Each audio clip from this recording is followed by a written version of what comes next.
Are you here because you want to become an accountant, or perhaps you've seen those 3 letters at the end of my name and wonder what it actually is? Or maybe your parents have forced you to watch this video. Well, whatever it is, don't worry, I'm here and I've got you.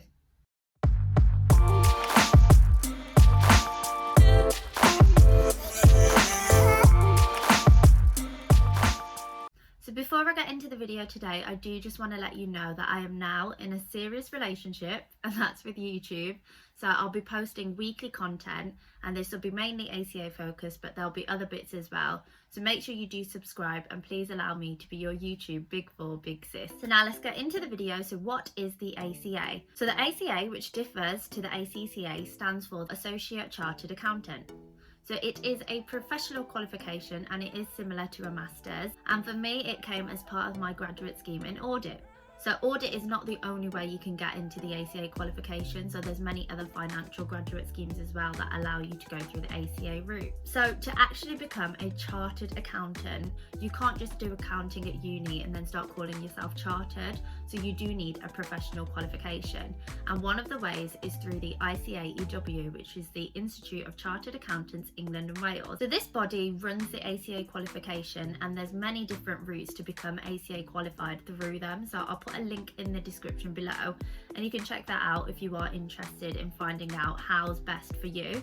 So for me, I did the level 7 apprenticeship, so that was part of the graduate scheme. There are actually entry requirements that need to be met for the ACA qualification, but chances are if you are on a graduate scheme that offers the ACA, then you have probably met these already. So in terms of the outline for this video, I'll first explain why I wanted to become ACA qualified. I will then give you an outline of the ACA qualification and also tell you the key aspects of the ACA. So a really common misconception is that the ACA qualification is just solely exam focused, and that's actually not the case. There's quite a few different pillars which are key to becoming ACA qualified. And to finish things off, I'll let you know about their ACA level 7 apprenticeship route that I went down, which also has a few extra requirements as well. So I personally really wanted to become a chartered accountant so I could receive the certificate and take a picture like this. Okay, obviously not true. So the reason I wanted to become a chartered accountant is actually because I wanted to continue learning. So at this stage in my life, after my graduate scheme, I had started teaching for a year. Although I really did enjoy teaching secondary school maths, what I found is that I still actually wanted to learn.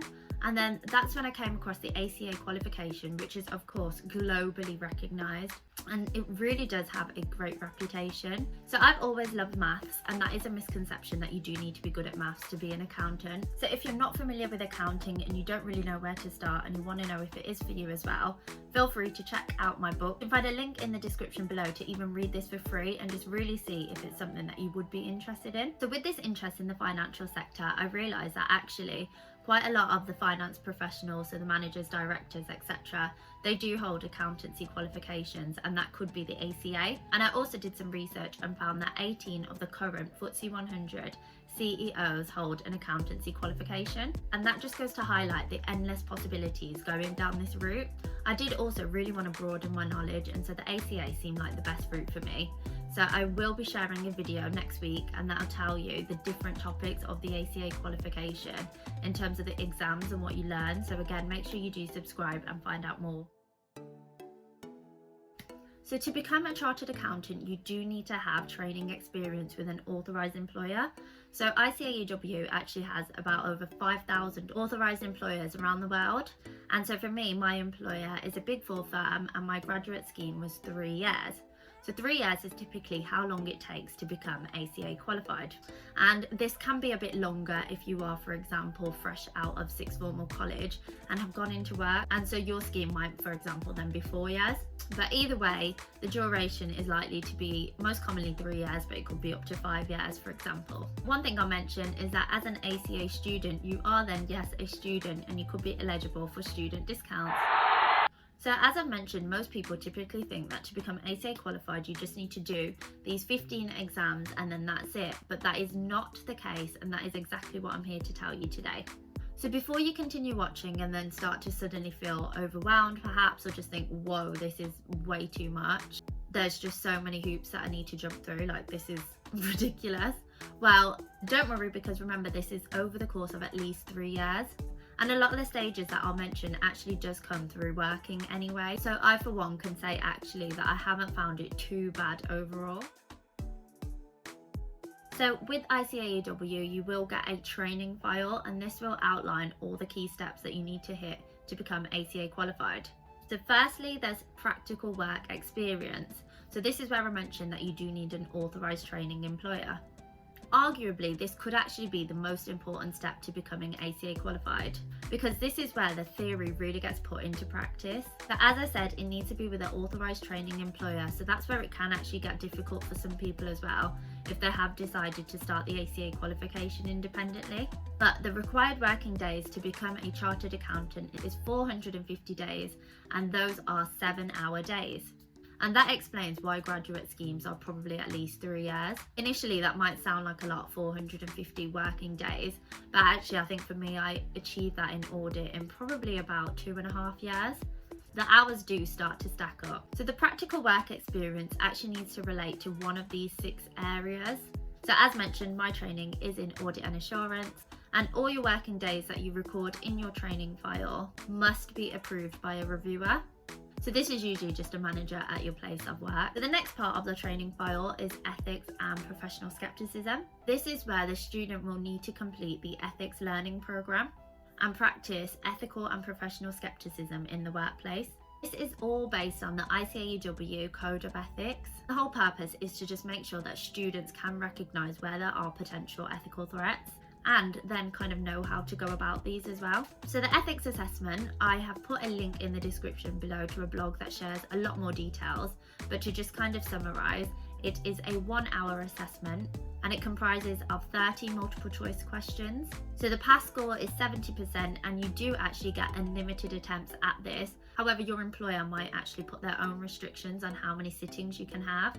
Ethics is also tested throughout all of your ACA exams, so don't worry, you will really pick this up and know it like the back of your hand by the end of it. And not only are the ethics assessments part of this ethics and professional skepticism segment, but there is also a part where you need to be having reviews every 6 months with your employer to discuss ethical scenarios. So again, all of this will need to be logged in your training file and approved. So now then, coming on to the 15 exams, which everyone is usually most interested in. So there are different levels. So there's the certificate level, professional level, and the advanced level exams. So as I mentioned, next week I will be sharing breakdowns of these different levels.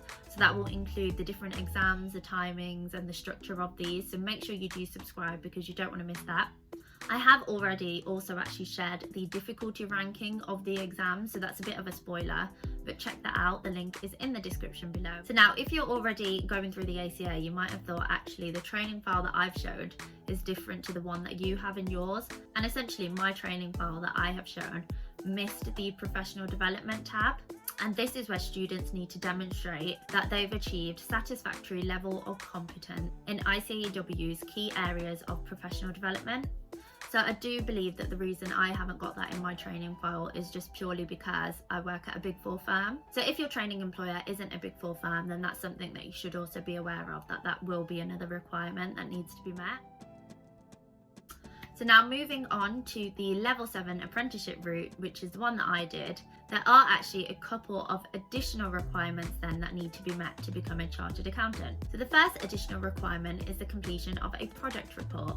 So this is actually part of the endpoint assessment, which also is made up of the last exam, which is the ACA case study exam. You also then need to achieve 20% of your average working hours on off-the-job training. So that actually sounds like a lot of extra work, but honestly it's not. It's not really anything beyond what you would already get given by your employer. That includes internal training, any induction training, just any kind of training in your role at all. And it also includes training for the ACA qualification, so any college days and things like that, that does count towards it.